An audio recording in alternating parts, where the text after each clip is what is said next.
now that I think about it, has worked out really well. I think I'm able to do a lot more with my time and stuff like that. And I think it really needed a shake up for me to kind of like let go of that lifestyle. And I think now.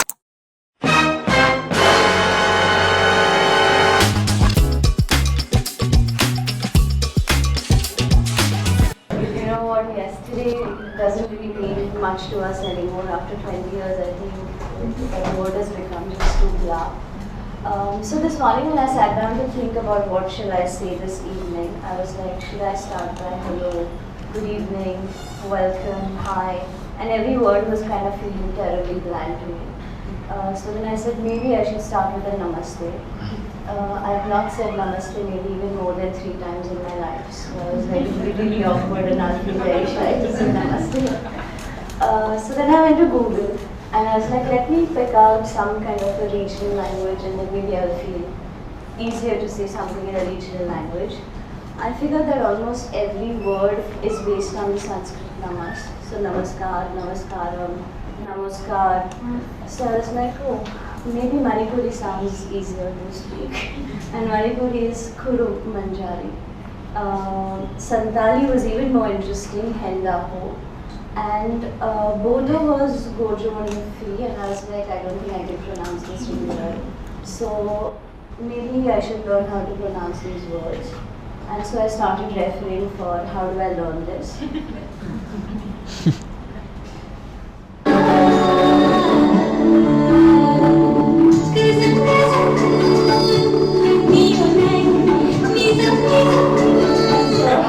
That's how you pronounce the Bodo word. So I still don't have a word to welcome you guys. And I think this playful pursuit is how Olliday was born almost 4 months ago. I don't think we knew what we were doing 4 months ago. We still don't know where we are going. But thank you so much for joining us in our madness. Hopefully soon we'll know where we are headed. I'm Swati, most of you all know me, but I'm one of the 4 co-founders of Olliday Labs. But today's event is all thanks to our team. I think they work relentlessly even if there are so many deadlines. Whether it's the name, the design of the show, putting the food together for you guys. I think at 5:30 they move at like crazy speed, all these computers inside the room so y'all can sit here.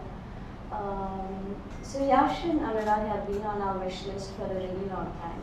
But I think we were very scared to reach out to them. I think their humility kind of surpassed our anxiety. And thank you so much for accepting Ayush's invitation. We're very excited to have you here. Today's theme was inspired by both of you. Ek Chammach Aur, I think, is pretty much how your journey has been crafted, what you do, whether it's in your restaurants or what Anurag does beyond design. And typically the format for an Olliday evening is where we give an episode theme to our speakers, which is also inspired by them. And then they have the freedom to do whatever they want to do with that theme and present something here that's reflective not only of their journey, but how it is unique and different, and a little bit of storytelling and design in it. So let's start the evening with Yash.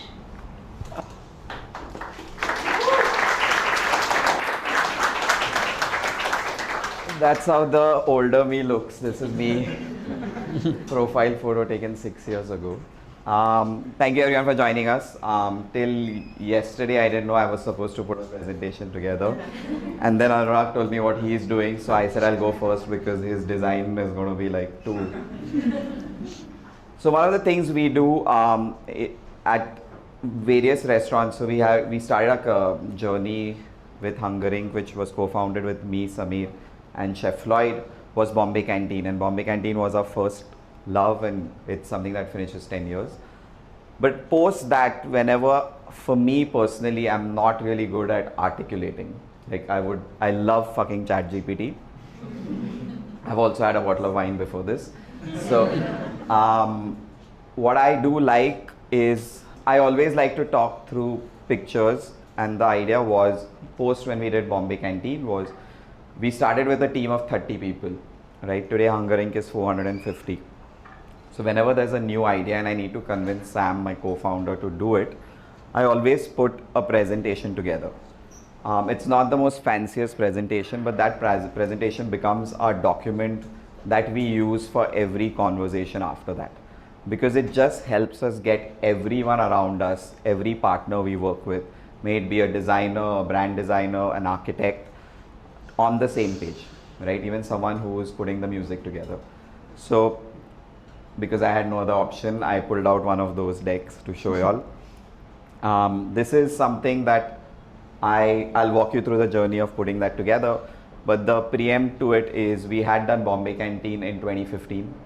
And after 2 years, and we had a really heartwarming response to it, we opened O Pedro.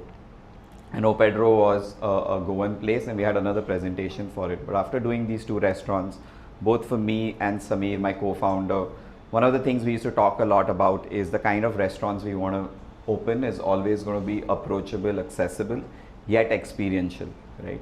And inherently non-scalable restaurants, right? India, there is this myth that we are such a large country and we can just open restaurants wherever we want. It's not true, because every state behaves like a country of its own. There's different demographics, different licensing issues, different flavors, different cultures. So we knew that was inhibiting us. So we said, the next business we get into, let's think about products. And one of the things for us at Hunger Inc. has always been our core philosophy is celebrate India. So within those guardrails, we started thinking of what could we do for products.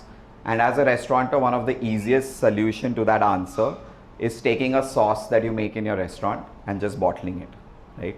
So like if you have a hot sauce, you bottle it, you make chicken makhani, you make a makhani sauce. At the Bombay Canteen, we do something called as a Kejriwal toast, and we do a really good Kejriwal sauce. We tried bottling it, it failed miserably. So that made us think also that it was not something we were passionately putting our thought into, right? So this is where we start. Was, for me personally, this is, in hindsight, it seems really cool that that's where my thought process started. My partner Nico, she's German, and I was traveling to New York a lot because our co-founder Chef Lloyd had started a restaurant there and he needed support for it. And he used to always book me on an Air France flight. Till today, I've never been to Paris. I grew up in Pune. I did go to Alliance Francaise. I still can't speak French. But on our way back at the duty free, I used to pick up a jar of mustard because Nico is German. She loves mustard, so it was. And whenever I came back, I did 3 trips, always through Paris. I used to always pick up the same jar of mustard, and I asked myself that why do I do this, right? And if you just look at the jar of mustard by itself, it does look like someone in the French countryside, like an old man is taking the jar, making it, filling it. Actually, it's the most sold mustard in France. It just looks really good. But it was just the level of experience that you got just from the product itself. Same year, coincidentally, again, the Turkish airport, never been to Turkey still. What really blew me away was I was passing through the airport in a rush to get my connecting flight. There was someone at the airport very passionately selling baklava and Turkish delight, right? And there were queues of people buying this. And I had just come out of Bombay airport where there are queues of people selling Kit Kat, Milka, and there's no representation of who we are as Indians, right? So this same trip also took me to Boston, and I was lucky to listen to Maria Sharapova, the tennis star. And you know, when you think of a tennis star or any celebrity, and when they come with a product, it's normally a perfume, right? They've just autographed the bottle and selling it, right? So when I knew that she has a candy business, it was a great story to it. The best part was she started telling us about that story being, she grew up in Chernobyl. They weren't very rich.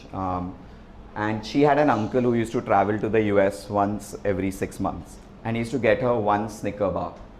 And the way she used to eat that bar was eat it over 2 months, just picking a small piece out of it and treasuring it. When she was 10 years old, she and her father, they put in enough money for her to move to a tennis camp in Miami, and they had to leave their mother behind in Chernobyl. And she was really depressed by that. So when she lands in Miami, she tells her father that take me to the shop where uncle buys the candy from. And in her mind, she's thinking, it's going to be like a candy store, it's going to be like Willy Wonka on drugs or something. And her father takes her to a 7-Eleven, right? And all her dreams are shattered. And she said this, since then I was focused on tennis, but I always knew that my career, when it ended, I wanted to start a candy store by itself. And that's how this came into this presentation. One of the things was I worked in Singapore for a long time, and for us to see the way TWG as a brand really grew, but also looking at it like as two founders who had worked in the luxury market, who said everyone in Asia is drinking tea, everyone is selling mediocre tea, we'll sell mediocre tea in great packaging and great experience. But what I really love about it is when you see this 1837, you think the brand was made in 1837. It was when the tea law was passed, right? It was the most smartly packaged thing. But it's not just the packaging, and it was the stores that they built. Like you really felt you went behind in time. There's someone like measuring the tea, overcharging you for everything. But that was one of our inspirations. Next, please don't Google this brand. Now this shows this presentation is old, 5 years, because the founders are in jail, okay? For me, Mars Brothers was a great inspiration because we were able to go to this store, and at this point we were never even thinking of sweet shop. The great part of this store is wherever they were setting up, maybe in Brooklyn, London or LA, the wrapper of this chocolate bar was always made by an artist within a certain radius of that store. It was basically a company, but they obviously talked about single origin, organic and all that, which it wasn't. But the great part of it was this store itself, right? It was like the Apple of chocolate stores, where you could see where the chocolate is being made. There was an experience as a part of it. And this journey for me made me think that, when we finished Bombay Canteen, not finished, when we opened Bombay Canteen and a couple of years later, we thought we wanted to bring India to the food of today, right? We wanted to make it aspirational, we wanted to make it fun. And why can't we do the same with Indian sweets, right? So I started looking back into where did Indian sweets go wrong, right? So I grew up in Pune, and like for me, when my mom used to take, even we used to call it Appa, the vegetable vendor who had everything, she used to always buy me a small dairy milk. And the way we used to experience a dairy milk then versus the way you experience it now is very different. You used to consume it over 2 weeks, you opened a gold wrapper and then ate it. Whereas that's how a Kaju Katli, I don't know how many of you all know for Gen Z people, this is an Indian sweet. This is not a modem of any kind. Okay? 5 years later, you would have had one cool uncle who went to Dubai and used to be like, uncle, get me kisses, right? Like the part of the kisses was that silver foil paper with that small little paper on top, whereas Kaju Katli stayed the same. Then this was the best part, right? My father is a doctor, and like during Diwali, most pharma companies used to send like dry fruit plates, okay? But you used to get one Ferrero Rocher box. That was basically the prescriptions my dad wrote the most, because he's the special doctor who gets a Ferrero Rocher box. But the way this company came into India and took over Diwali gifting is a case study by itself, right? But it's so similar to what a laddu would be, right? But it's just so luxurious, the gold foil, the way it's made, and it tastes fucking amazing, right? And that's how a Kaju Katli still remained. Come 2015, I need to change this presentation. Now it's 10 years ago. India got cooler, where we started asking, where is my chocolate coming from? Is it single origin? What is the percentage of cocoa to it? And we completely became French, right? Fuck Indian mithai. We all grew up on macaroons, croissants and cupcakes, right? We forgot about all this. So I started tracking back. I used to ask myself this question, that why would this happen, right? And I feel this is why it happened, is if you look at store experiences, right? This is how a candy store in the US looks like. This is the mithai store I used to go to. Anyone here from Pune? Okay, I'm going to apologize in advance. I like Pune, but it's a love-hate relationship. That's Mr. Chitre. Who here knows Chitre? Okay, so that he thinks is gold blocks. It's Amba Barfi, right? You can see the pride on his face. That's Mr. Chitre after 10 years, the same person. That's how much his store changed. Versus this is how candy stores changed, right? The experience was more fun, it's cleaner, but you could walk through the stores, pick up different things. Come late 2015, the chocolate industry realized that experience is the way to go. People wanted to see how their chocolates are being made, may it be for any dessert. Indian mithai stores just found LED lighting and marble flooring, right? So this was our drawing board for Bombay Sweet Shop, right? Where we said it's time to create new traditions. This is where we sat and said that within this photo itself are every elements that we need to recreate from an experience point of view. One thing we've always been confident about over time is the way we work with form and flavor. Form and flavor is an axis we work with, where we say if we are taking a certain dish that is nostalgic, if we take it too far away from its form and too far away from its flavor, people will not have a memory of it, right? So if everything Hungarings do, that is our axis for it. We always work with a great design agency, please see.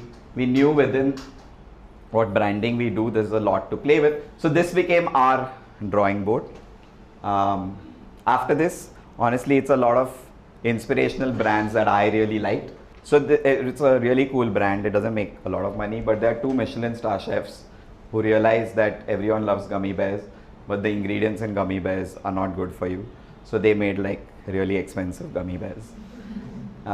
So I basically started looking at what are brands that have taken something that you've grown up with and given it a nice fun twist to it.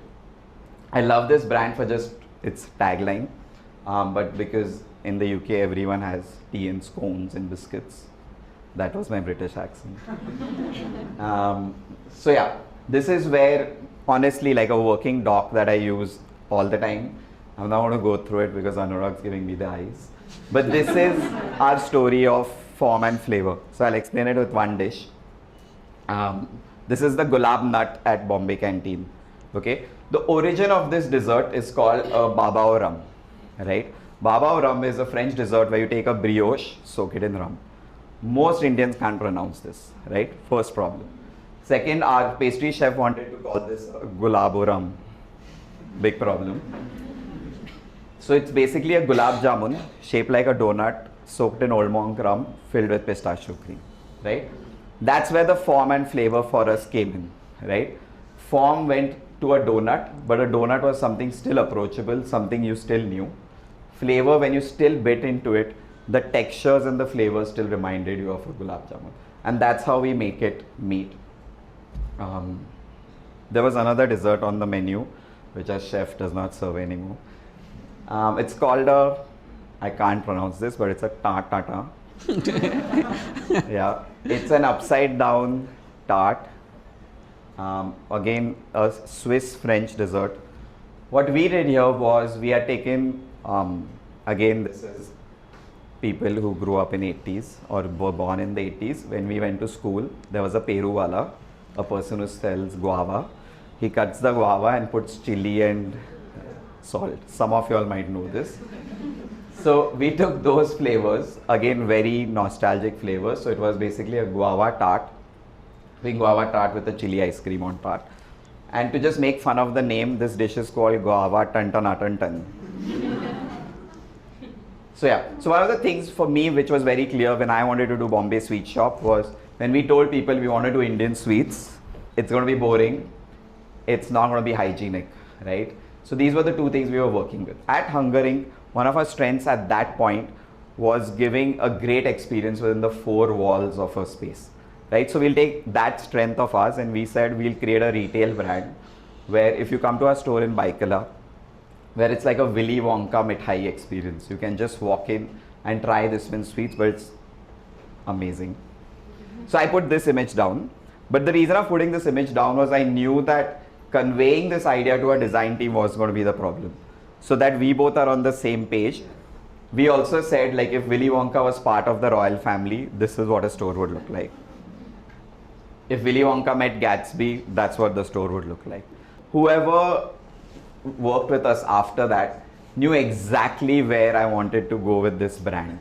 And every time it's just a starting dock, but that evolution then helps. But it helps getting as a founder, the biggest thing when you talk about any kind of design or a customer journey is convincing the 8 people who sit around you, because those 8 people will go and convince the next round of people. So we always work on these docs. How many of you all have heard of Veronica's? Yeah. So we had a Veronica, I had made a Veronica's doc. I can't show that because there are a lot of expletives on it. I was really angry on how coffee was being perceived, good coffee, where everyone was giving us lectures on how great their coffee is, instead of, for me, a coffee is just a great hug. You have to give someone a warm cup of coffee, right? When we found this place for Veronica's, we knew on the first floor, Hungering would finish 10 years. It's time we did a fine dining place, a place where we do fine dining by our own rules. And for me personally, I finished 20 years working in restaurants. I had never worked in a fine dining restaurant. I hate it. I feel it's douchebaggery. Like every fine dining restaurant is the same. Tablecloth, someone saw a Scandinavian grey design, there's grey everywhere, there's black everywhere. Everyone has a rod stuck up their ass. So we didn't want to do that, right? So what I wanted was my team to be clear on where we want to take the restaurant, which has become Papa's. But as my team had evolved, I also realized I had to change my medium of communication. So I made a reel for them. So that's the reel. Imagine you've been given an address of a fun, fine dining place in Bangalore. You land up at this cafe called Veronica's, a bustling sandwich and wine bar. There's a long queue outside. You walk past the queue into this space.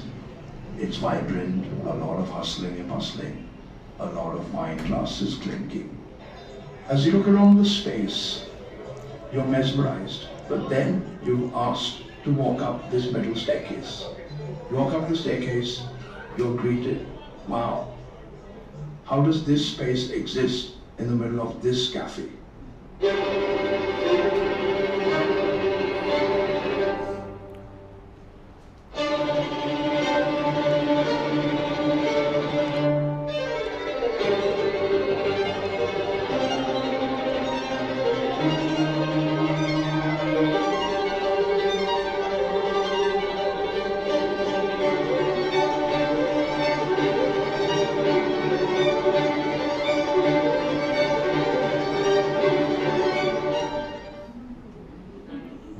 Now the problem is, I know a lot of you all have not been to Papa's. I can't help with that. But the idea was because there was a very clear tone of voice we needed at Papa's. There's a clear personality we needed to it. And because now we have points of context, like for me, Bombay Canteen, like the kind of hospitality we give is always like a warm bear hug.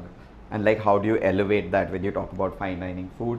When I'd seen this image, this was like, this is the joy I want on a person's face when they walk out of Papa's. So when you get there, hopefully that's how you feel. And that's If why ever. 15 minutes. Yeah, no questions, no?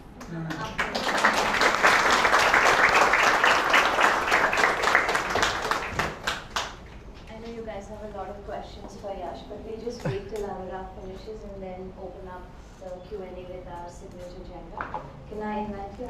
Of course.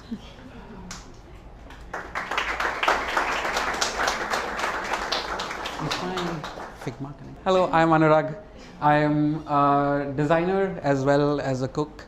And today I would kind of walk you through, a little bit of my journey and just quickly going through. So I'm a full-time designer. A lot of people don't know that. Apparently, I think, especially in Bangalore, a lot of people think that I'm just a cook, but I'm also kind of trying to make money on the weekdays. I started my journey in Twitter, and from there on, I kind of, went to Uber, where I spent a lot of time, about 6 to 7 years. I actually designed the first ever m.twitter.com back in the day. It was, I think, 2014 or something. And then I moved on to Uber, where my claim to fame is I had $1 billion impact. A team of just 7 people during pandemic when Uber was dying. But I spent about 6 to 7 years at Uber. And I'm also a fractional cook, I would say. I try to cook on most weekends, but I think right now we are trying to do like 1 pop-up a month. That's where we kind of add.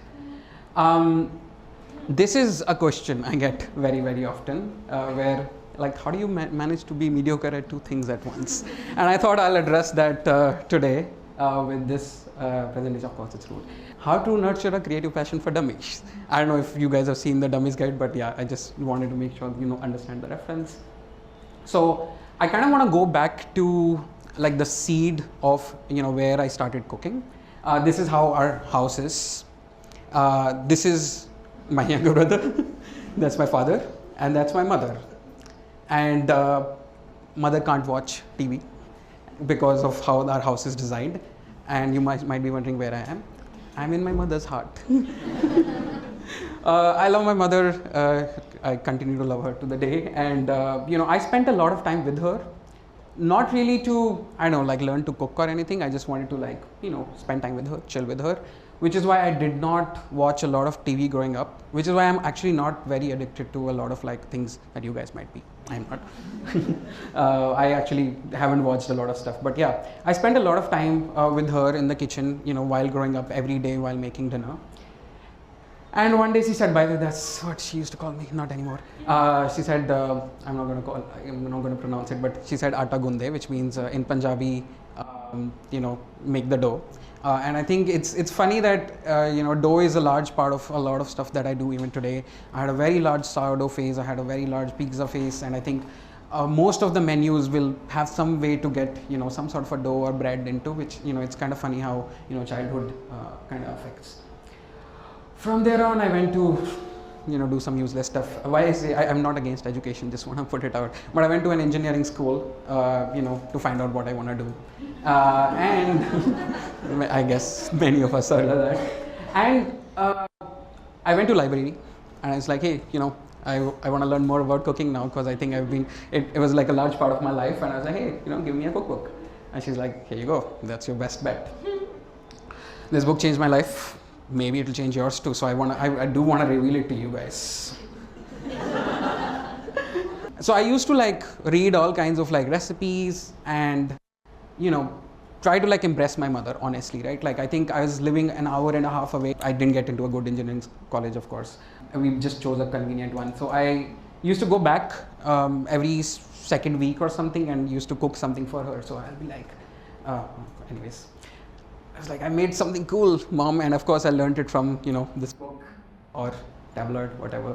And she's like, oh, it's all right. Another time I would be like, hey, I made something again, cool. And she'll be like, okay, now we're talking, let's make more. I was like, what do you mean? And then that's not how a mohalla looks like, but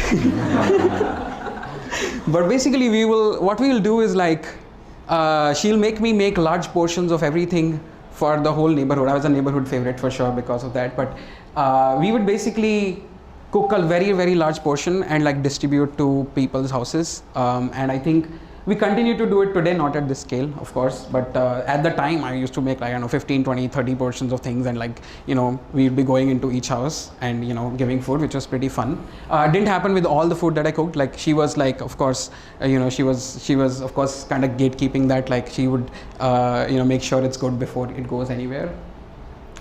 And I think a strange combination of events kind of led me to pursue design school. I was also drawing at the time, and I put together this, of course I was not good at, the actual work that was happening. So, I was drawing at the time. I put together this illustration of, for traffic police in Chandigarh, and they put a large hoarding out of it. I don't know why they did that. It's very ugly, honestly. But someone noticed that, and they put me onto Hindustan Times, like a fancy cover of me. And this is the first time I got noticed in life, honestly. And I was there is something here, and I thought maybe, and then I learned there is design education, which I didn't know, till that time. And I think I went to NID after that.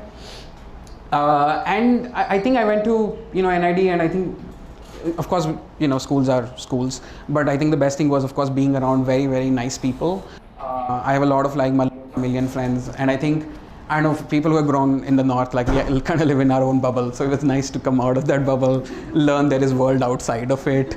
There are cuisines outside of it, and they can be tasty, which was pretty cool. And I think that I would say is, one of the biggest learnings of, kind of going into a design school, just learning about people, culture, and all of those things, right?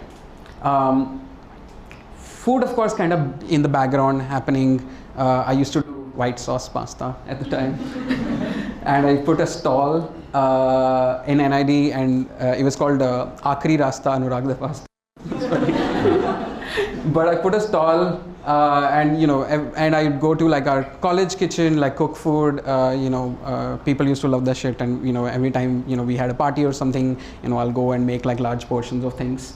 My first job, which was at Twitter, and I was very clear about finding a space that's my own, and that actually, now that I look back, it was more about being very particular about finding a kitchen. Took me, not kidding, 6 to 8 months to find this house, this kitchen particularly, and then I kept going, and I think till I found what I was looking for, and I understand why. I was very particular about it, and it was mostly about a kitchen, right? And I think from my jobs, I had a privilege to also like travel around a lot. It created another sense of immersion for me, like basically, being in New York, Brazil, and a lot of these things, and being at the source and tasting some really good stuff, right? And I feel like, especially with design, food, all of these things, I think, and I'm sure Yash would agree, like it's knowing what's great, right? Of course, your skills need to get there, all of that, but also knowing, what to look for, where to get to, right? And I think that I was very, very like, grateful for some of those experiences. I came back, and I always had this, do something on the side situation going on. And I think I put together this, if you know, like Leela in Bangalore, like I put together this pasta shop of sorts where I, made dried pasta. I just got a machine. I was like, oh, I need to do something with it. Like, how much can you make and eat, right? So I put together this, and I had like phases of obsession.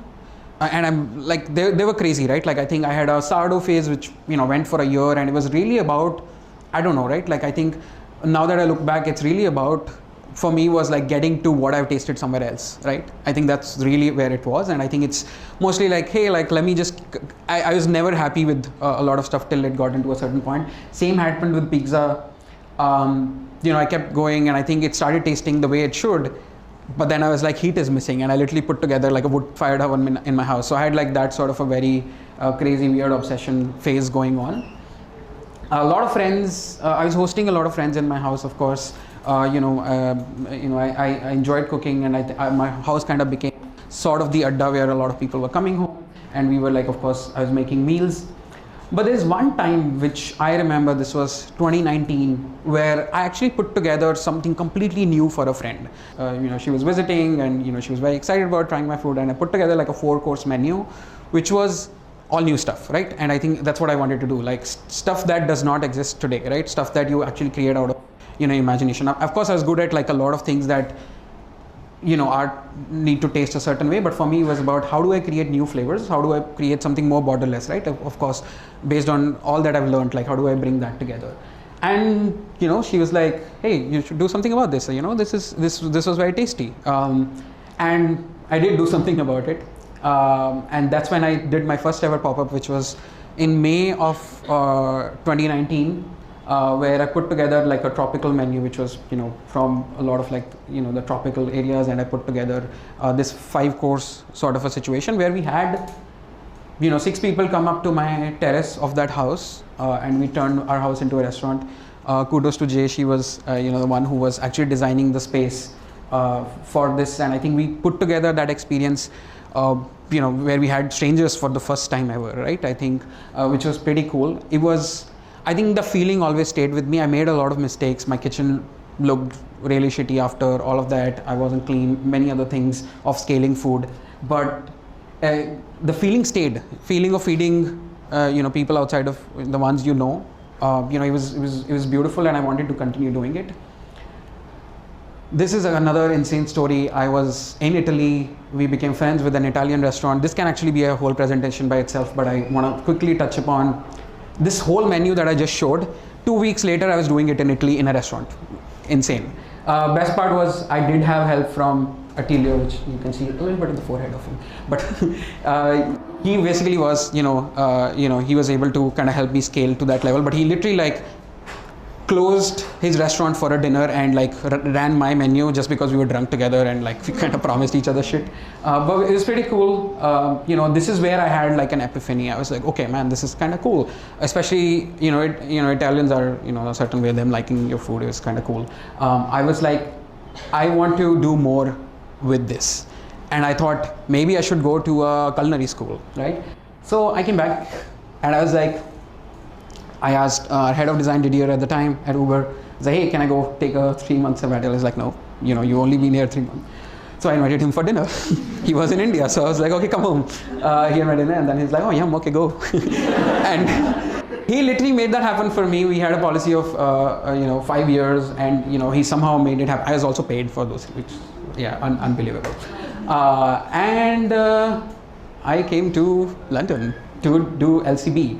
But before that, I also like worked in a bakery. I think bread keeps coming back into my life. I went there, and I think I jumped into a lot of restaurants, be a stage. Stage means just unpaid labor in some ways, but it's really, really good for people like me, of course, where it's nice to like be they're looking at the real thing and how things scale and stuff like that. I worked in a bakery for some time, which was pretty cool. I did, this was like, I don't know, 110 sourdough loaves sitting right in front of me, and we were shaping. And I think I went to LCB to have like some sort of a goal in terms of how my food should be. And I looked at some of these pictures, this restaurant called Pigeon, which posted beautiful pictures of food. And I was like, this is where I want to get to in life and stuff like that. I went to LCB, like, now it's happening. And I went to a 3-month course, by the way. It was like, that's how much time I had. And this is how the food looked like in LCB. Not very different. I think I always say like a lot of people kind of look at my post where I said I went to LCB. I think a lot of people are like, oh, we should also like think about it. I always say that, hey, like it's like any other school. Like, did you learn at a design school? I'm sure no, right? So it's more about like many other things that come with it. For me, it was this. I learned, a lot of discipline. I learned, waking up at like 5 a.m., like ironing your clothes. I was like a privileged, product designer, I had like a great career, and I was like, making great money. And I'm like suddenly in a place where you're waking up at 5, you're ironing your clothes, you're kind of getting somewhere by 7:45. If you don't, then you deduct your marks, concept of marks back again in life. Like it was kind of cool, like it did something to me. I still can't point, but like, or also just knowing that how kitchens are, a serious work, right? I think so far fun and frolics so far, but suddenly I'm like, okay, there is a lot more to it. And I think that was something I was very grateful for. But I think other thing was, while I was in London, I also like just wrote to a lot of restaurants, and I was like, hey, I love come stage, and I did a lot of that. This was my favorite one. I was in a restaurant called Cricket. It's like modern Indian in London, and one day they just said, take care of the pass. And I think people who are in hospitality, like pass is the most sacred place, right? You basically are the one who is looking at all the tickets that are coming in, but number 2, you're also responsible for the final plate. And here the pass meant even a lot more. So everything would come just cooked, but you have to plate the whole final dish based on like all the different elements. And there were like 25 different combinations, all of those kind of things. I'm suddenly in there, and people are like, this chef comes in and shows me once, and it's like, duck pay, you put this, and whatever, like 25, and then think about combinations that can come and happen from that. And first time I think I fucked up, right? Like I think my lunch service, like I'm putting cabbage on something else and stuff like that. But like I think I got like a hold of it, which was pretty funny because I didn't know brains could expand like that. I thought like in a tech job this will be like 1 month of like cool off, be like, okay, make mistakes and all of that. Here I'm like suddenly like in the dinner I'm like killing it. This is the number of plates that went out of that restaurant every minute, and I could not, even today I don't think I can do it. I don't know how I did it. And I also burnt my hand in between. Like I remember like duck came out of the oven, and generally you put like a cloth on the handle of the pan. Someone forgot, and that happens all the time. And I think the general rules is you always touch a pan with a cloth, right? I just held it. It's like 220-degree pan. I just like handshaked it, and I think my hand was burnt, but I didn't want the service to go bonkers. It was 10 p.m. We still had another like hour of service. So I had a cold tap behind me where I'm just like, cooling my hand, going back, doing my work. And I think 11 p.m. this got over. I, came out and I shouted. I was like, okay, now I can. Because this kitchen was like an open kitchen. I couldn't, do much about it. But yeah, it was quite an experience. And then 2020, our, COVID happened. I was supposed to be in the restaurant that I showed, the picture of Pigeon. Actually, they were okay me starting there as well. I started working there, but I had to go back. To Bangalore because it was March of 2020. And I think UK took it very slow. Like I think the whole world was closed. They were like chilling. But at some point they realized this is serious, and they were like, okay, tomorrow onwards we can't, open. And this is something I still remember. So this is the menu we were preparing in Pigeon, and I come out of the flight, landed in Hyderabad. I remember that's the only flight I could. And open Instagram. Of course, that's the first thing you do when you don't have internet for so long. And then this was a picture of first time Pigeon doing a takeaway, because they are like a Michelin star, changing menu restaurant. And we had done preps for this, and they couldn't, of course, like execute it. So they had to, of course, do something with the food. And some of the stuff that I had helped prepare. It was quite a, full circle moment for me in some ways. But now we are back into, my apartment, and, I was figuring out with all this energy of like doing stuff, right? I think we did a lot of like takeaway. And I think I did all of that from the same house that I showed. And I think it was really about thinking like, people were very, very sad, and of course thinking about like how do you bring some sort of a joy into the picture, right? Like I think just walking you through like this was our brunch something at the time, and we literally like, because people of course can't cook, so we like put all the instructions. Like we, of course, when you do takeaway, it's a different challenge altogether. Whatever you sent, it's not going to be the same. So we sent components, we sent instructions. A lot of the different things I didn't take. Jay used to put flowers in there as well, just as of course it's difficult time, and we used to send this package, and we did a lot of that.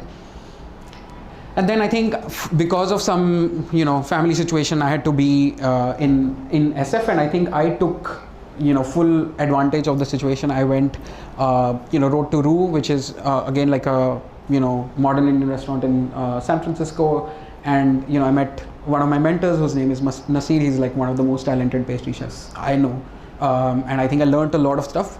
Again, I think he was a pastry chef. I'm my desserts. I generally do like I have 3 to 4, which which are a hit, but I don't go beyond that. But I think from him I learned a lot of precision in terms of what I wanted to do, and I think for 2 to 3 months this is how my life looked like, because I was still like, even though I was still working with people in India, so a lot of my times were in the evening. So my first half of the day, like till 6 p.m. I'm like in the restaurant, like and restaurant work is like very crazy. Like you go in at 9, and when I leave at 6, that means there is no break at all. You're just like working. There is no like scrolling through Insta or like looking at YouTube for inspiration, none of that, right?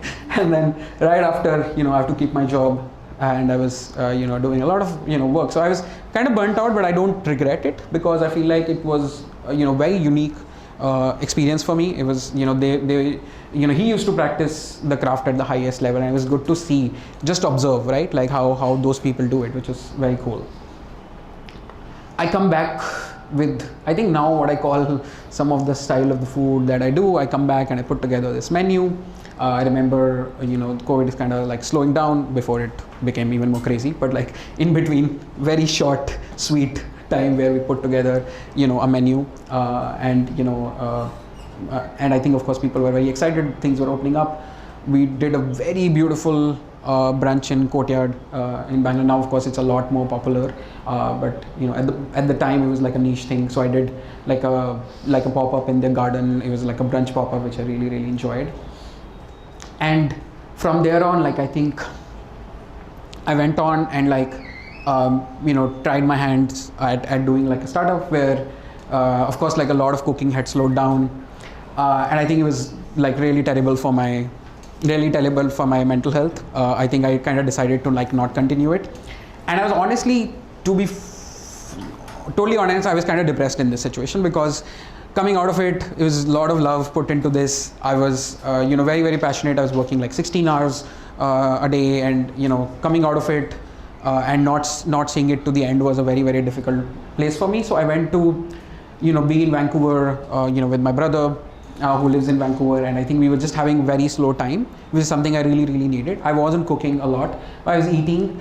I remember one thing that I created, which will come back in the story, was we went to this market called TNT. It's like a Chinese supermarket in Canada, where I brought some stuff and I made like a fried chicken sandwich, which I know where I'm going, I'm sure you know. But this is the only thing that I had cooked. From there on, when I felt I'm better, I went to like Mexico, where I was like, I'm in a good place now. I can be in Mexico and like kind of chill, because now I'm in this side of the world anyways. And I wasn't better, of course, and I think I was still kind of like in a terrible place. But over time, I think one great thing happened. I think I was again in a bar, again drunk. You will see like this is a pattern now. And I did a pop-up in Mexico, which was quite insane. I think from there on, I definitely started feeling better. And I think for me, I realized what fixed me would be like being in touch with my creative self in some ways. I feel like I wasn't doing a lot of creative stuff, and I think once I kind of put myself out there, I started feeling a lot better. And then I come back to India, left my emotional baggage behind, and now I'm in India back, and this is last year. And I think me and Jay, who's here, she's been helping me with a lot of like pop-ups that I do for a really, really long time. And I think we were really like thinking about doing some sort of a collaboration sometime, right? And I think I came back, I was like, I only know one thing right now. Of course, I haven't cooked in a long time, but I did create a banging sandwich, right? And I think I was like, okay, I want to do something with it, and it'd be nice to like share with the larger world. And we put together this very bizarre name called Fried Chicken and Flowers. And it was really a party in my new house that I got like a larger sort of a house to do more of this. And it was literally thinking about a fried chicken sandwich and a flower shop in the house, which was kind of bizarre, but I think people loved. It got a lot more hype than we imagined. And this is the first time I went independent. Before that, I was working with like, other event creators, agencies, etc., to sell my tickets. This is the first time I was like, okay, I'm going to put it on my Insta, and we will see how that goes. And we asked people to like get their life together to a certain point, like at 7 p.m. tomorrow. This is when the tickets go live. I could see the hype building up, but we did not know. 59 seconds, all tickets out. First time after kind of coming back. And I think that's been something that's has continued. It's a lot of love pouring in definitely in Bangalore. And I think this was again, I think really nice, where I knew like there was acceptance for what I was doing. People were wanting to go into someone's house and try a new experience. And I think of course in the end it was also about having some delicious food, right? This is how Fried Chicken and Flowers look, by the way. There is a flower shop behind the girls, which you can't see, but it's a party, right? It's my house. There is people are sitting the way they do, and there is there's basically like it's literally a sandwich. That's it. That's a food component of it, and then people also like get a flower ticket where they can buy like flowers. It also became like a creative extension in some ways. For example, the photography is something that we did ourselves. We also like change stickers every time. Like we make it a huge thing, and I think sometimes it's sometimes it's a lot of work, but it's also like now become a format. So every new Fried Chicken and Flowers has a new branding, new sticker, new photography, all of that.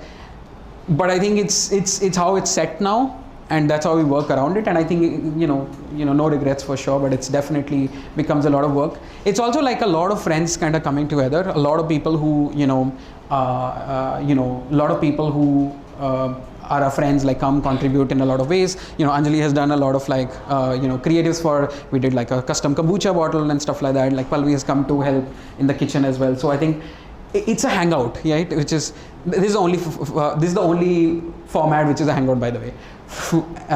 This is some of the creatives that we have done in the past. There's a lot more, of course. You can probably look at it Insta. We also recently completed a year, which was really, really fun. And then I think for me it was like, okay, take this audience, do something else. And of course, for me, like I think my love was, of creating food was, a lot outside of what I was doing with Fried Chicken and Flowers. So I created another format which was called Brunch Club, which we also have done 7 to 8 episodes now. And this was like a la carte. and like a brunch menu. It's a changing brunch menu every time a new brunch club drops. It's like a new menu altogether. I also done a brunch club in Mac Street recently, last year. Oh, feels like recent. And then I think this is where I always wanted to kind of get to, which was my dinner series. Like I think this is the kind of food I love. I think similar to what you wanted to do with Papa's, I think it was more about like thinking about, hey, how do you make it fun? And I think it took me 3 months to come up with the name. I know you'll be like, this is a basic name. But like, I think nothing was feeling right to me. And I think when this came to me, I was like, okay, this is what it is. And I think the whole idea was, people coming to an apartment to have food, but everything outside of it is not like an apartment, right? I think the food, I think I try to practice at the highest level as much as I can. The hospitality aspect of it, there are friends who are kind of running the service. We literally remember whose wine, we of course do BYOB with this, and whose wine is whose, and who has an allergy and all of that. So very, very tight operation. This is not a party at all, but it's also very, very fun in some ways. And this is, I remember like the first episode that I did. This is a 12 people sort of a table in my house. When I just served out the dessert, like I remember like standing away from it and taking this picture, very basic picture, but it was very surreal for me because the year started in a certain way to how it ended. I think this was in December last year, and I think it was just like nice to kind of have that. It also got some nice press, which is I think kind of made it very popular. This is the part where how I run my very complicated life, right? So if I have a lot of design work, we do something which we know. That's how you do a lot of like fried chicken and floods. And then somewhere in the mid, if I have more time, then I do brunch club. And I think apartment is of course, the max amount of time. I think one thing that has been very good is like we don't have to worry about tickets. So we literally put it out on a Wednesday saying, hey, we have something happening on the weekend. There is no even I don't know many times that there is something happening on, let's say, next week, right? So many times we just like put it on a Wednesday, Thursday tickets go live, people are home on Saturday, right? So I run a very difficult sort of a Zynga, which we're going to play in a bit, but like it kind of works, and I think this is how. And there is of course no space for another format, but I try to do all that I want to do in some of these format. This is of course exclusive. I think I just flew back from New York, and I think I did a pop-up at Sauced, which is a wine bar in East Village, and I think I just wrote to some people in New York, and I think now that I think about it, like New York for me was like, I don't know, like a 2026 goal honestly, but I just thought like, let me make my vacation terrible, because I took like a 12-day break and I was like, okay, how do I make it worse, right? So I wrote to some people, a lot of people agreed, and then they wrote in. I was like, okay, this is cool. I was very adamant to do it as soon as I landed, which was going to be like a Tuesday, which is like a terrible day to do anything, because I think people of course have work. So I was not expecting a lot of turnout, and I think it was very generous of people from like Bangalore, Bombay, who like actually shared it with their friends, family, and a lot of people turned up. We actually had 250 people walked in. We had food for only 80 people. I wanted to put a video but that was in a Figma paid account, so like I just took screenshots of the video. But it was insane. So one memory that I have is 5 p.m. the doors open. 4:45 I'm like, okay, we'll open at 5:30, right? Or like start food at 5:30. People like come, and if there are 4 or 5 people who come, they can have wine, because who comes at 5 p.m., right? For whatever. And then 4:50 I go up and I'll see a queue, which was so insane. And then we had to like run together. This is literally just the first seating. They had like 55 covers, and we did I don't know how many turns of that night, which was very, very overwhelming. We also had a photographer who took some pictures. Yeah. Anyways, I want to end it with this picture of my grandma, and I think I had this realization just. It's very fresh. You won't find it in any podcast. But my grandma, like, she loved having people over, and I think she's the only one in a family who, like, my father, like, is like someone. He'll be like, when will they go, right? Like, he's that kind of a person. But my grandmama always had a lot of people over. Like, every time you go visit her, there'll always be like 5 to 10 people at her house. And I very recently realized that I've kind of embodied her in some ways, and I'm the only one. My brother is also like, no people. I'm the only one who kind of embodied her. So yeah, I just wanted to end it with that. Yeah. That's about it. Thank you. Cool. We now move into the unpredictable. We have created our own color-coded Jenga. Red is for dare, blue is for the truth, and white is for general questions. Like a regular game, both will take turns to pull a tile and place it on the top. Whichever color tile they pull, they will have to take a chit of the same color. The game ends when the tower collapses, but a collapse in the first 10 is not counted. So it's time to see which our guests fear more, the truth or the dare. The table is set, the players are almost ready. Let's see what happens. You spoke a lot, Masala. Yeah, sure. You can ask a question. Oh wow. Thought that would work. Can you get us in? How did you fly with 75 kilos? They're. Because they didn't ask a question, I asked you. No. Uber I players. paid for it. Okay. And no one has a question? Of what is the biggest Any? question? Yeah. 75 kilos of what? Oh, I buy a lot of like, I don't know, plates and random stuff. Yeah, a lot of kitchen stuff is what I can say. Yeah. Drugs. That'll be a lot. Okay. I'm gonna try a blue. Do you think this will fall? Just one more. I know. One hand. This is my second time playing Jenga, guys. It's fine. Put it on top. Oh, thanks.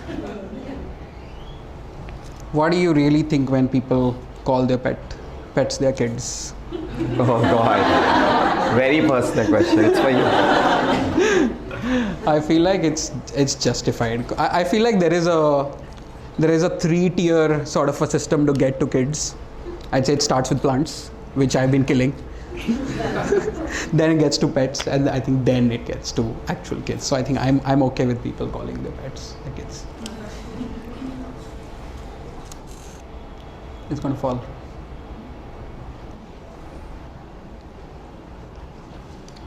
Following dumb charades rule, get the other speaker to guess your favorite dish. Okay. No, it's quite easy actually. Yeah. Help. Huh? Rumali roti. Pizza. Both are correct. Yeah. Rumali roti was a good one. Actually. I do like rumali. Yeah. I'm local. Yeah.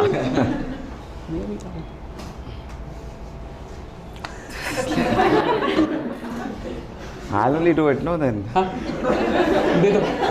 Okay, neutral You one. have to Any place it questions? also. I thought people won't ask questions, so this is easy.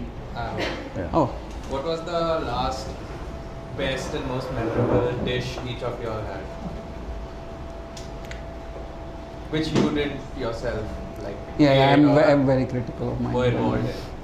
I actually, so like I said it, like I'm not a big fan of overtly complicated food. We were in Greece recently and we were at like the beach and there's a dish they do with just chickpeas, tomatoes and like a lot of olive oil, but they serve it with like a fish on top. So like I truly love like simpler food, like a good spaghetti bolognese is what I would cook at home. So that would be my thing. I was thinking about it. I have two. There was a lasagna. I'm not into lasagna though. But someone did a lasagna which was just 2 layers. It was just like a large pasta sheet with bolognese inside, and they put the whole thing in the wood-fired oven. It was in New York, which was insane bite. And then once it comes out, they put like, I don't know, truckloads of like Parmesan on it. Great one. Then I had a triple chocolate croissant. I still don't know where the third is, because it has chocolate in the dough and has chocolate like in the, of course, you know, the bar inside, but I don't know where the third is, but it was an insane bite too. I sped things up. Yeah, thanks. You know, it would be good if I had 5 drinks before this question, but pick a member of the audience and try and beat them in a game of thumb war. Yeah. Like I think I'm quite good at it. Genius there. Oh! Guys, Xenia runs Jack Printers. If I beat her, she won't give me my Diwali packaging. But it'll be fun to play with her. Yeah. At least I'll win in this one. Yeah. What, your thumb is fucking long. Don't cheat. You have to do 1, 2, 3. Wait, you have to start like 1, 2 and then start. Okay, so 1, 2, 3. How many times? You want to keep your bag down? Your bag down. Keep your bag, no? 1, 2, 3, 4, 5, 6, 7, 8, 9, 10. You lost. I have to go to office on Monday. I really need the packaging. Yeah. Cool. She's also our landlord, so I can't really do anything. It's like not a win-win situation. Cool. This is like you might as well just directly pick a thing, no? Because you're like cheating anyways. It's fine. Oh, forgot.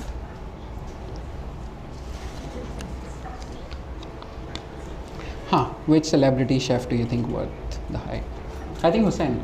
Which celebrity chef? Do you think is worth the hype? I hate the word celebrity chef. I feel Hussein's a great chef. Sure. If we were to we'll believe the reverse culture. it. No, which celebrity chef is not worth the No, hype? I can't. That's the question they want to know. I'm the last one to answer that. Why?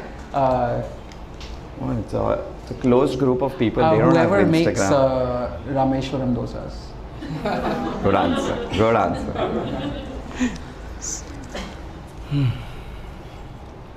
If it falls, what happens?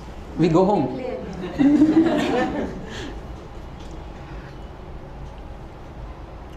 Actually, I'm being fair, at least, unlike you.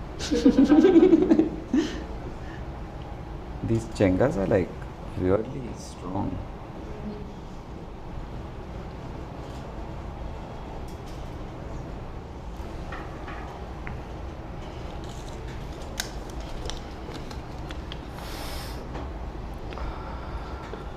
What dish have you created that others like, but you are not happy with? I'm not a chef. I always say it, there's this, I really need a drink when I answer this is, India has this thing where chefs are great, but restaurants are not run only by chefs, right? Like it's this thing because they are glamorous and they have an ego. But this is a funny question because I'll tell you the reverse way. When you are creating yourself, there are things that you love and people just don't understand. So when we were opening Bombay Canteen, we had this dish which we called a Maggi Rasam, right? And the idea was we were making our own noodles and we had made like a French, like a bouillabaisse is like a made up soup. It's just a fancy soup, but we were making it with shrimp heads and it was really good. And it tasted like a great pasta and we were calling it because it tasted similar to a rasam. And we were like, this is the first dish that we'll sell out of. It was the first dish we took off the menu. Yeah, so I feel it happens the other way around where there's certain dishes, I don't think there would be a dish on the menu that me, Chef Hussain or Sam wouldn't want on the menu. But that chain of thought has only happened now where we have the right words to say what exactly we want. So it's happened the other way where we certainly taste different things and then we are like, this is going to like sell like hotcakes and then no one understands what we were trying to do. One hand for once. Trying. I can hold it from the other hand.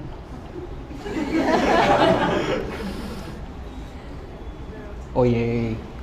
Another. Thank you. Yes. Is there a balance you find between design and cooking or like aiding and stuff like that? Maybe not, but I know your journey started with design and Yeah. then you got into cooking. And there's like a Yeah. nice collaboration thing, but is there like a balance you find? Or?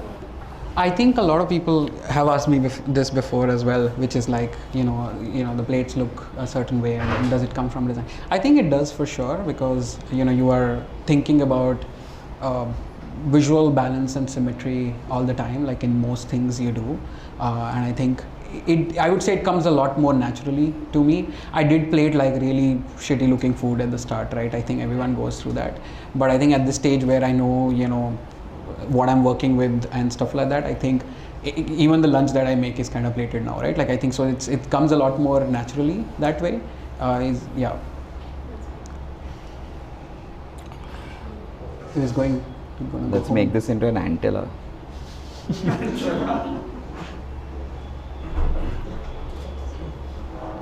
One hand.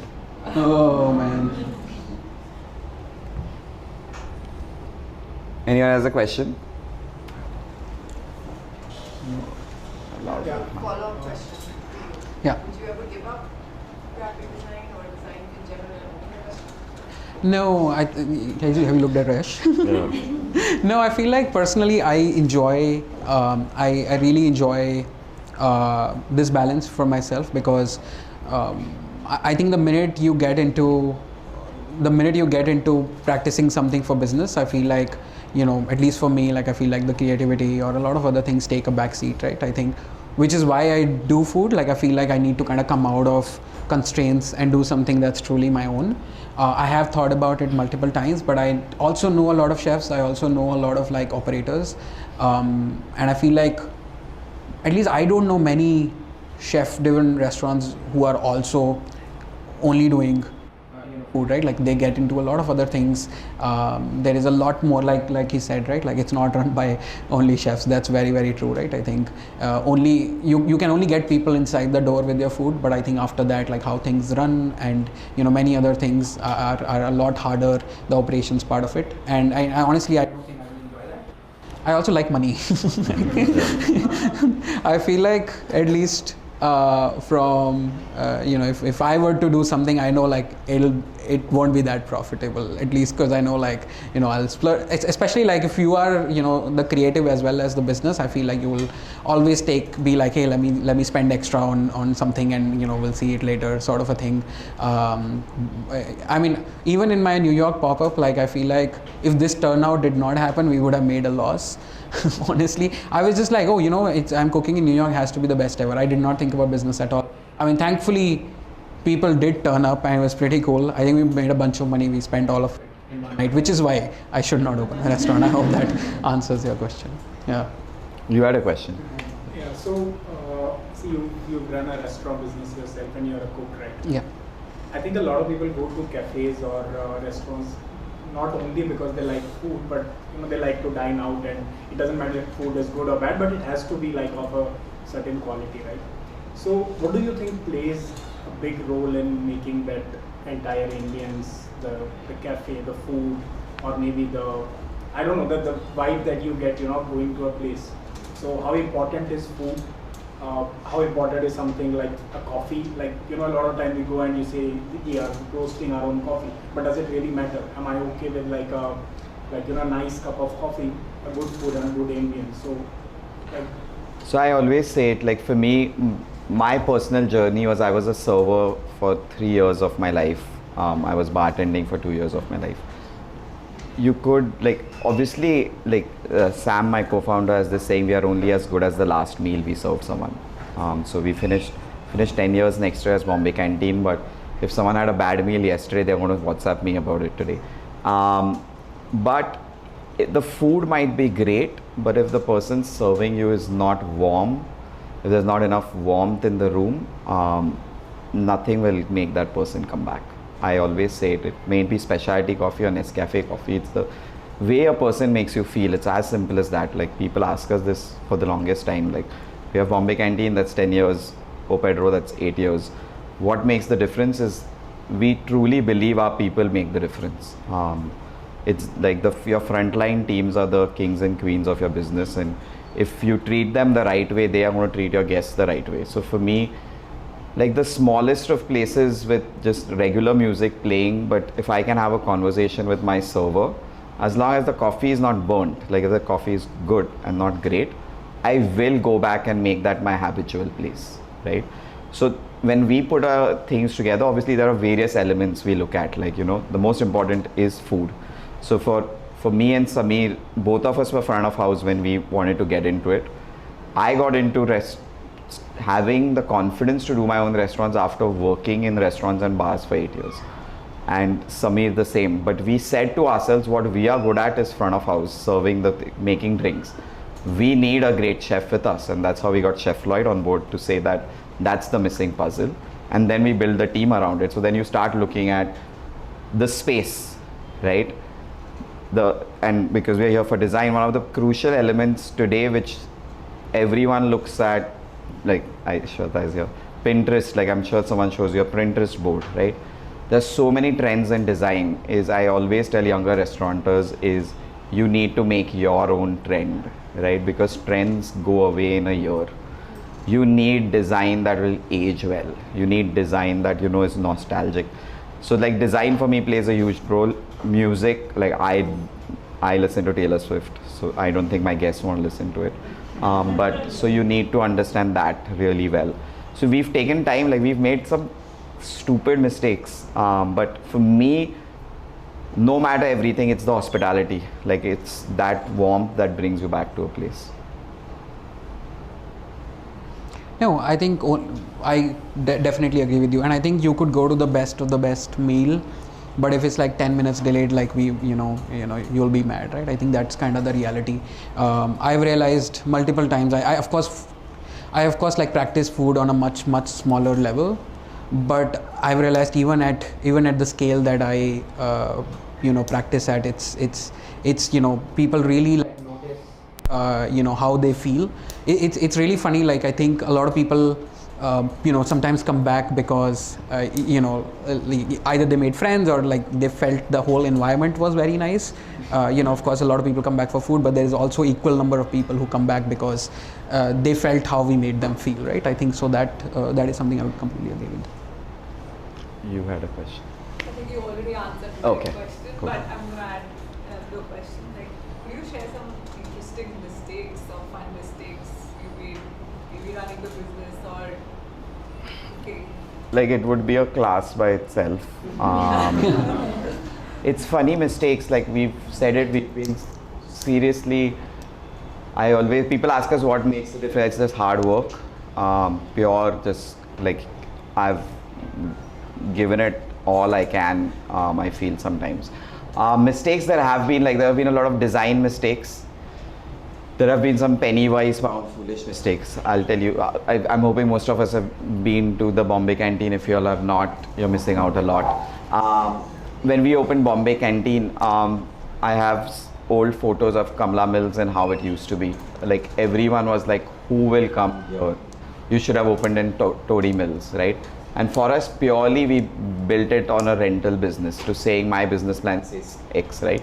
And we worked with Ayaz Bas, right? Like that man's mind just works a different way, and we always told him that we want warmth in this space, it needs to feel comfortable, but we are celebrating India. So his idea was to create it like an old Indian bungalow. So if you walk into the space, and one of the restrictions we gave him, the reason we wanted those sections was we got a huge space, but we wanted the space to be broken down into smaller places because we thought maximum we'll serve 40 guests a day. So we can shut down the AC in one section and like run it, right? And one of the beautiful parts which I love about Bombay Canteen is the stained glass that we have, right? It's really beautiful. It breaks up the space beautifully. And there's a guy called Kapil Hirwani who runs a company called Munro. He's one of the best people in sound. Ayaz knew him. Ayaz was like, you should get him on board to just tell you what kind of sound system you need. And at this point, you're like looking at an Excel sheet, like we don't have money. He came in and he's like, this glass is beautiful. The sound is just going to hit so when you go into a restaurant, you'll start noticing this. In a restaurant, you need soft furnishings. People love this new cement everywhere thing. It's the worst for sound because it's a hard surface. Sound hits everything. You need soft textures to soak sound. And he's like, y'all are putting these glass everywhere, like sound's just going to hit. And we are like, we are not a nightclub, so music will be always at a very low volume. And he's like, don't do it. You need soundproofing. And we are like, no, we can't afford you. I remember going to a sound guy being like, I want this speaker, put it here, put it there, this and that. And within the first month, like people were sitting like as close as both, and people couldn't have a conversation. And we must have spent like 4 times what couple would have charged us in rectifying the situation because the design couldn't be changed at that point. I think because of the format that I have, my mistakes are a lot more stupid.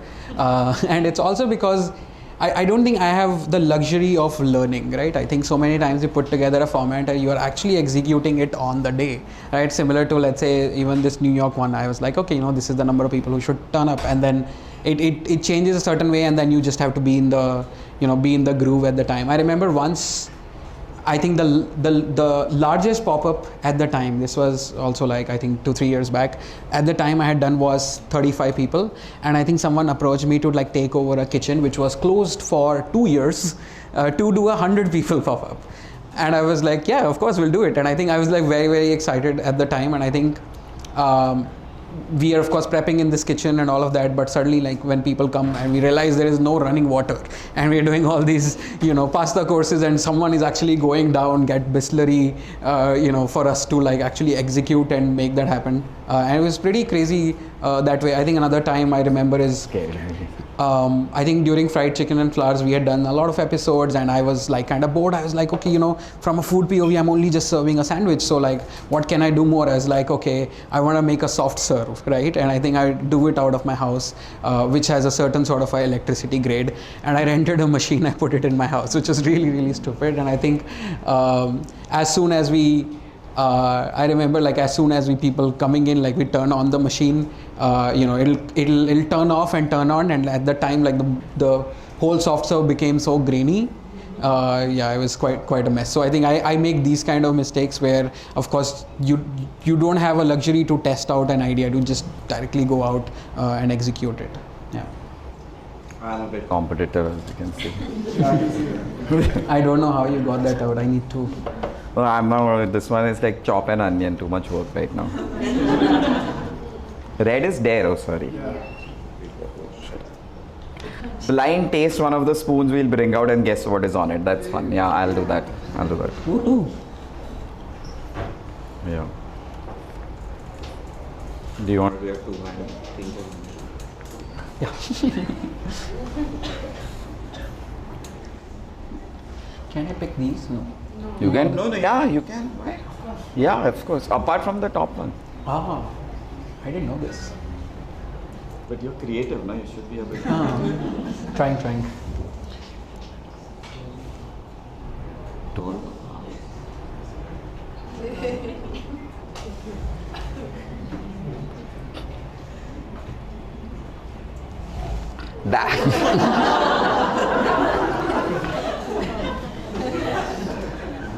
That's how it's supposed to be. You have to keep it on top. Oh, I thought I can take it home. Do you want me to actually be blindfolded for this?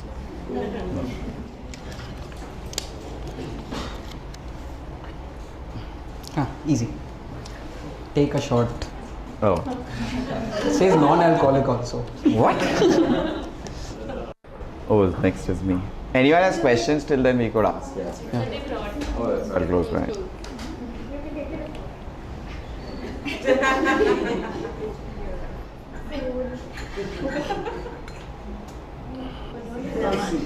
Oh, is this like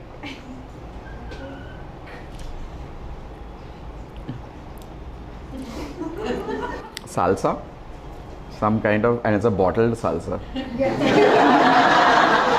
He's like, I taste capitalism.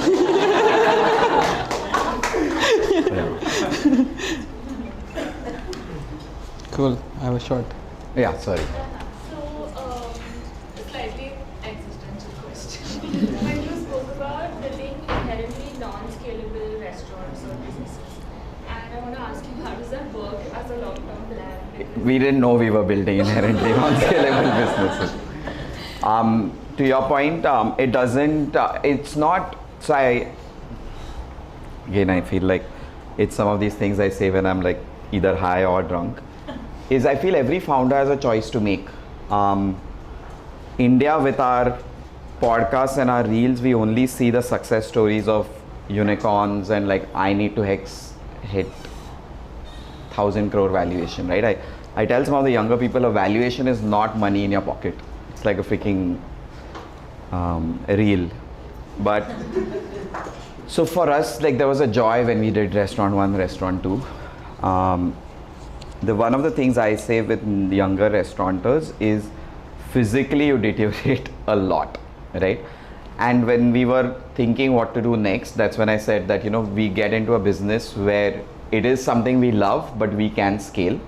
And that's where we see Bombay Sweet Shop, right? So Bombay Sweet Shop as of today has 17 dark stores in Bombay. So any pin code of Bombay, you get a delivery in 15 minutes, right? This is not something we had last year.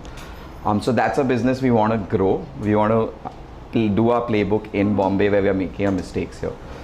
In terms of our restaurant side, our restaurants have given us a sense of goodwill that now Bombay Sweet Shop reaps off, right? One of the things my team always, whenever I tell, one of my things is build relationships. Restaurants help us do that. And like any problem we have, I know I can call someone who's asked for a favor or a reservation at some point to ask for help, right? So right now when we did Bombay Canteen, we did O Pedro. Then we did Bombay Sweet Shop, which opened March 10, 2020, right? 7 days later, lockdown hit and we shut it down. And when we opened, it was supposed to be only a retail store. Come July, April, in March we sadly lost a co-founder to COVID. April we reopened only O Pedro to run a delivery only business, right? And we were making maybe 5% of revenues we used to make before, with like 10 people working it, right? And come July, we needed to restart Bombay Sweet Shop. And we asked ourselves a question in March, like, why will people buy mithai from an online brand they don't know about? The silver lining was in COVID, they didn't have a choice. And our first real festival was Raksha Bandhan, again a small team. And we sold out of all our sweets, only D2C, right? So we rode the D2C wave and we saw that evolution to Zomato, Swiggy happening really fast, and hence we pivoted. So that's a side of our business where we are going to keep scaling, where the 4 restaurants, the only reason Veronica's happened was when we were doing these delivery for Bombay Canteen O Pedro, during the second lockdown, when you do a delivery from a restaurant kitchen, you are literally utilizing only 20% of its capability. You're doing that because there's not that much demand for delivery food. Like cloud kitchen as a business is not profitable, honestly. So if anyone's thinking of it, don't do it. So we were doing that, and because we had gone to a certain personal trauma in first lockdown, and our first lockdown was just, let's get ourselves over the line, like let's keep the business going. Second lockdown, we asked ourselves, we told our chefs, our leader team to say, we all complain when the restaurants are running, that at Bombay Canteen I could only do regional Indian food. At O Pedro I could only do Goan and Portuguese. Today these kitchens are sitting empty. Let's create online delivery brands that go directly on Zomato, Swiggy, utilize the rest of the 80% capability of the thing. Because with different cuisines you're hitting different markets. So at Bombay Canteen we started something called King Fu Canteen, which was an Indian Chinese thing. And at O Pedro we started something called Sandwich Shack, where the idea was, personally as founders, we hadn't traveled. We used to travel a lot for food, and we were really missing great, craveable, non-healthy sandwiches, right? Like just where you want to eat a great sandwich. So we made Sandwich Shack. And after like 8 months of the second lockdown, dine-in started again. And we had to shut this kitchen because O Pedro needed its kitchen back. But we used to still run that Sandwich Shack only as delivery. And I remember one guest sat at O Pedro and they knew we used to cook it out of O Pedro, and they're like, you need to serve it in the restaurant. And we're like, no, we serve only Goan. He ordered Swiggy to the restaurant. And that made us know that the next brand we want to do will have to be a sandwich place because of the cult following it was getting. And 2 was, we were like, if there is another lockdown, sandwiches deliver really well, so that's a business we need. So we started looking out for a deli space, like a small, like what original Bougie used to be, like that kind of a space. And at that point, Jude Bakery, which was shut for so long, came up. And that story made so much sense that they do bread, we'll put a layer in it and make it a sandwich. and then the first floor was Arora. So those came more just out of organic thing. It is, we are not doing any more restaurant brands. I asked you the same. Yeah, he asked me the same. But yeah, I don't know if it answered your question. Yeah. Did you Oh, get it's your also you. shot? Which one would you like? Oh, one is Yash, yes. Would you like one? Is it alcoholic? No. I am fine. Sugar. That's Coke. What is it? Can't tell. Can't. You want to try this one? Sure.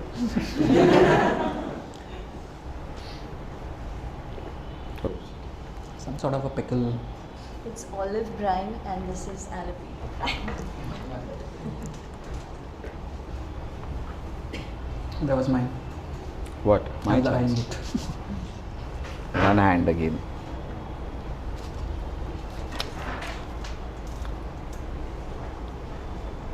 No, 100.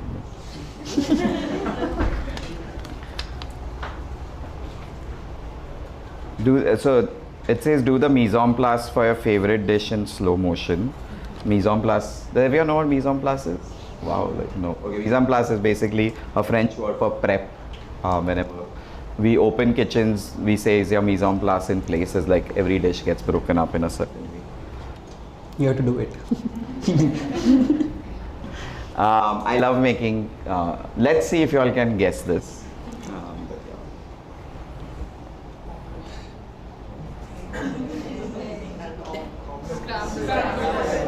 Scrambled. That was easy. That you can't do.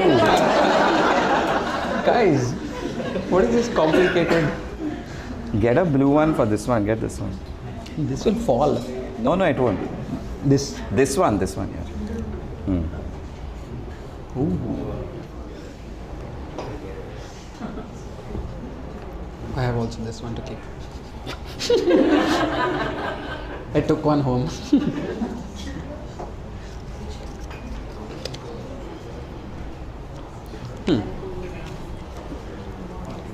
What is one spice you cannot go without? Actually, don't have a spice, but I do have my chili oil, which I always travel with, and it's literally to like, I think I remember this time I was going to New York. I was like, I'm just gonna carry it. What if I do a pop-up, And so I do have like this dumplings dish, which I have put in a lot of like pop-ups. It's like slaps. I know it works, especially when traveling. So I carry a lot of that. I also have a lot of friends who crave it. So whenever I travel, I just like carry enough of it, to give it to friends. Did you say it slaps? Yeah. So that means, Yash, Yeah. that it works. Wow, that was very, very Gen Z of you. When do we end this? I'm kind of.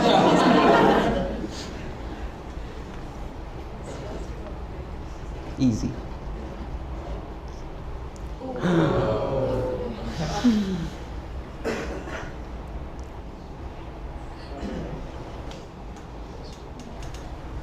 So like a bit weird question here, but out of the box, you have so many restaurants, right? You have founders, you have your co-founder of every single one. How is it like to manage things, and how do you decide ki aaj isko dekho, aaj isko dekho? My chief of staff is here, who's joined us a month and a half ago.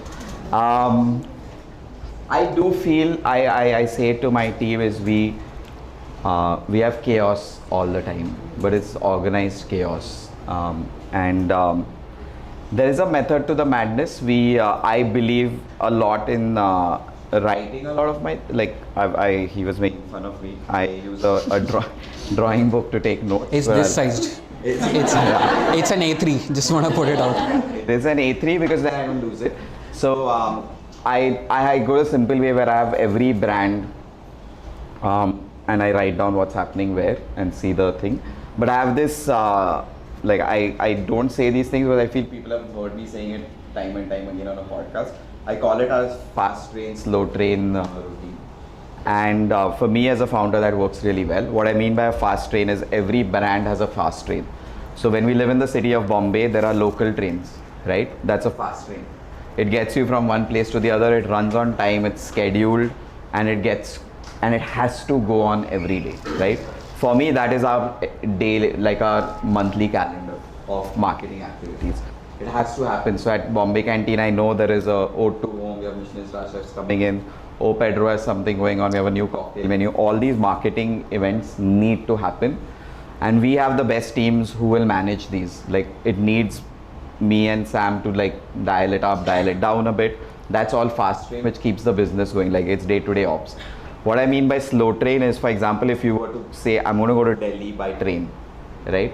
Even if as a passenger, you make a choice, I need to go to Delhi. So you have to book a ticket, 1. 2, you have to plan the date you're going to travel on. You're going to start packing for it. You're going to decide what you're going to go to Delhi. It's going to take time. What I call slow trains are things that I want to see the business doing in 6 months, and that needs more of my time.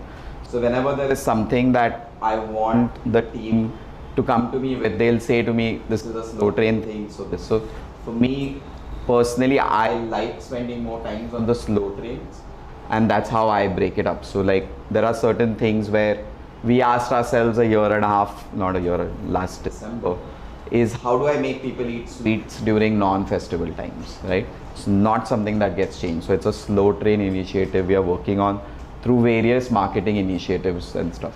So I try using that, but there are just days like we are building a new store in Kalagoda, a new Bombay sweet shop, and like that's been like, and it's not like fun design things, it's like where will our sewage go and shit like that.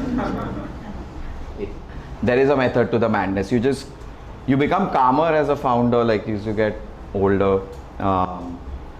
I am very like, I like to be involved everywhere.